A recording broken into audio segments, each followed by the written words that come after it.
The committee. My name is Connie Reguli. I am an attorney licensed to practice law in Tennessee and have been so licensed since 1994. From 94 to 97, I served in the capacity of a prosecutor in Davidson County, prosecuting primarily family and domestic cases.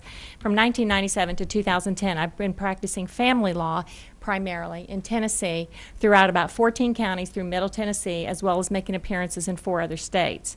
I have been very concerned over the family court system, and particularly over the past 3 years, how judicial accountability plays in the role of making sure that the courtroom proceedings are fair and just to families.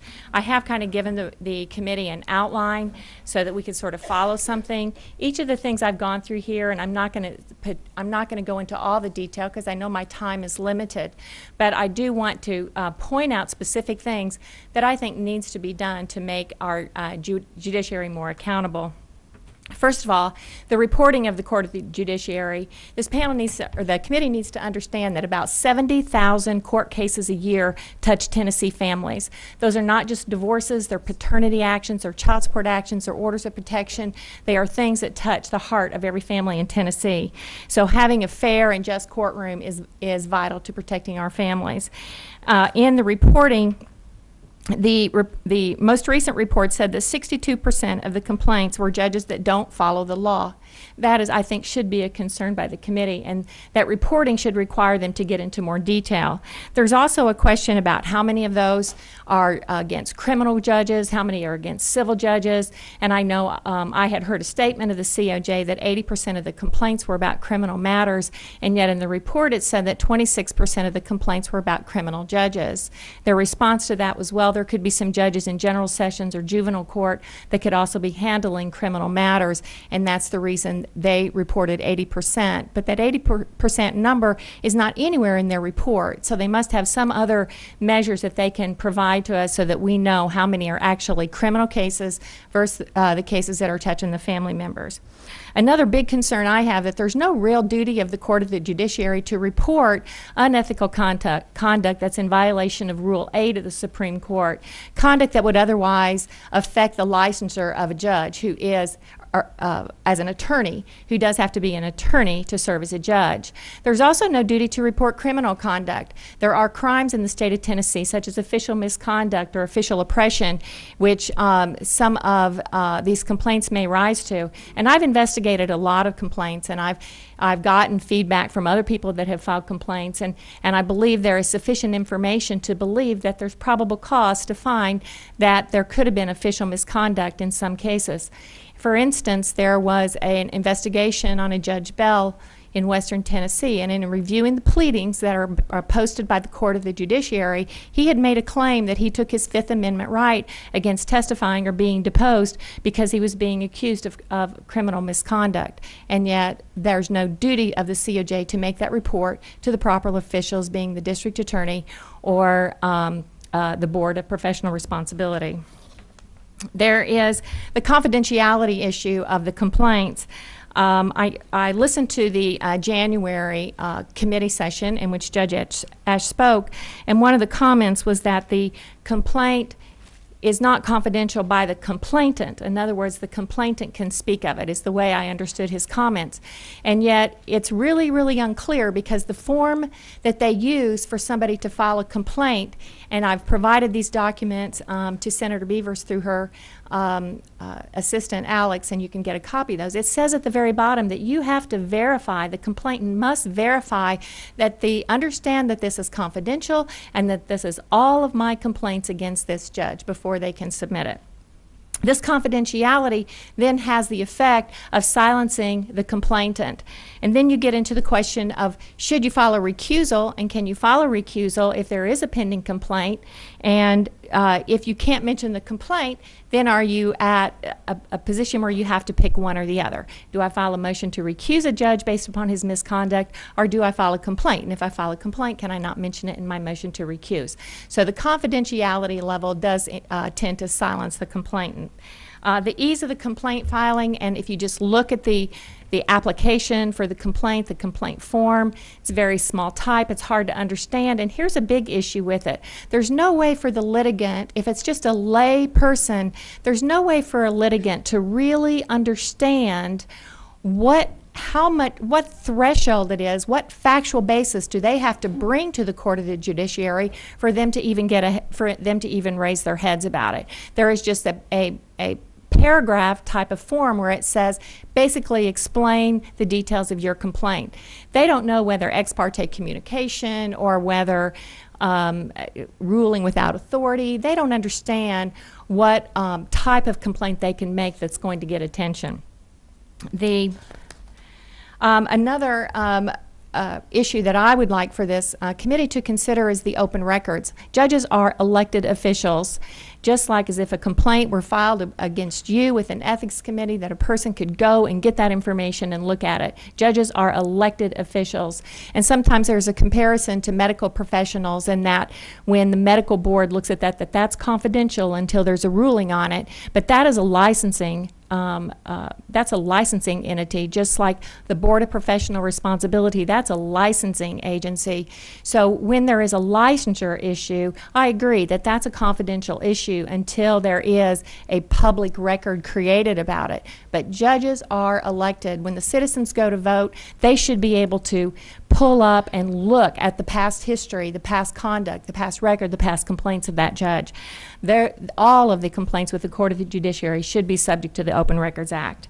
There needs to be whistleblower protection. There is a statute, a general statute for Tennessee state employees for whistleblower, but it doesn't really cover complaints against the Court of the Judiciaries. The litigants, the attorneys, the witnesses, and the employees within the courtroom have no protection about any retaliation in the courtroom should they make a complaint against the judge. Unfortunately, I am a victim of this, and I have stepped up to protect litigants, saw their constitutional rights being violated, filed a complaint against the judge, and they held the complaint for 8 months, did nothing, and then wrote me a nice letter and said the judge has decided to step down so that your complaint is moot. Nothing was ever done to investigate what had occurred. As soon as that was completed, 4 judges filed complaints with the licensing board trying to have me disbarred. It took a full year of my time, a 2-day trial. I had another attorney and 6 litigants come to the hearing panel and describe how the judicial conduct within the courtroom had interfered with my ability to represent them. And that is not being able to put on proof, not being able to call witnesses, not following their constitutional rights, and those complaints were dismissed. But that was all a matter of retaliation. I had filed complaints, I had spoke to the legislature, and I had sat down with legislators and recommended legislation for them to be able to tighten up the accountability.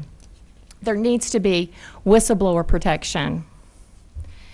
Another part that has to do with judicial accountability is the whole issue of recusal and the use of special and substitute judges. When a litigant or an attorney feels that there's been some type of inappropriate behavior in a courtroom that is misconduct or would affect their ability to have a fair trial, they should be able to openly and freely be able to file a motion for recusal and not have it presented to the very judge in which they're making the complaint to.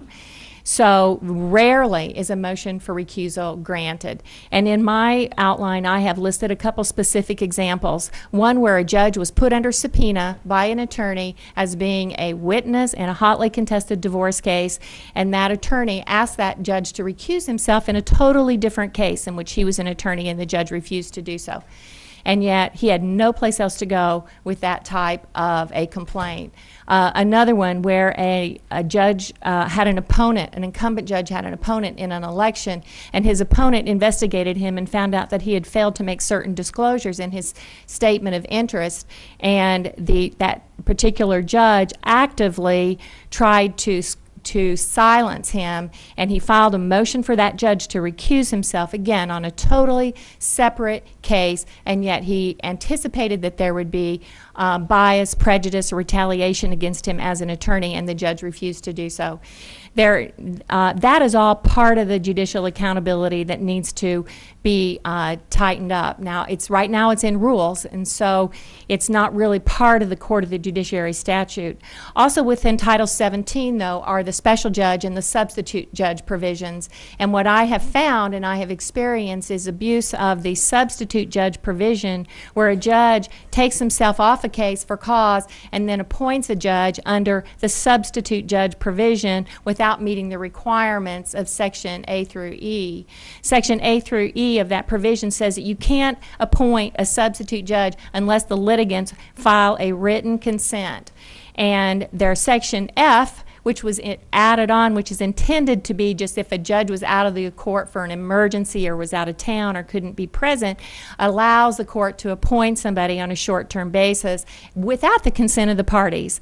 And I have seen that abuse where a judge in a juvenile court has recused herself for cause, appointed a magistrate as a substitute judge, and not followed the strict provisions of A through E. Again, because nobody is making them accountable. Nobody's looking over their shoulder.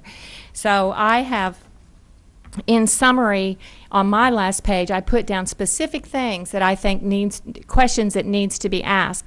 I listened to Mr. Kelly, and again, I also appreciate citizens who are stepping up. But what bothered me most was when he sat up here, the first thing that he said was, "I never knew there was such a thing." That type of person should not be sitting on the Court of the Judiciary. Even if it's a lay person, they should have an understanding of Rule 8 of the Supreme Court rules, of Rule 10 of the Supreme Court rules. They should have an understanding of the criminal violations, not only at the state level, but at the federal level for oppression in the courtroom. And they should be willing and able and understanding that they need to know those laws and they need to step up and they need to defend them, just as when I was appointed a prosecutor in Davidson County Prosecutor's Office, that I needed to understand the laws that I needed to prosecute. As I said on the last page, it's just summarized. I think there's an Open Records Act issue. They are elected officials. That information should be open. When a judge comes up for re-election, if that judge has 7 complaints against them for the same behavior of being intemperate in a courtroom, the public needs to know that. If there needs to be whistleblower protection for litigants, attorneys, witnesses, and employees. The Court of the Judiciary needs to be required to report unethical conduct to the licensing board, and they need to be required to report criminal conduct to the district attorney and the U.S. attorney if if it falls under the United States Code, and that they should that there should be some determination of requiring motions for recusal to be heard by either somebody independent or somebody appointed by the AOC, and they need to limit their ability to appoint substitute judges, and we need to improve the method of filing complaints. So a real litigant who's been oppressed in the courtroom can file a complaint that is substantive enough to be able to state a violation of judicial conduct. Any questions?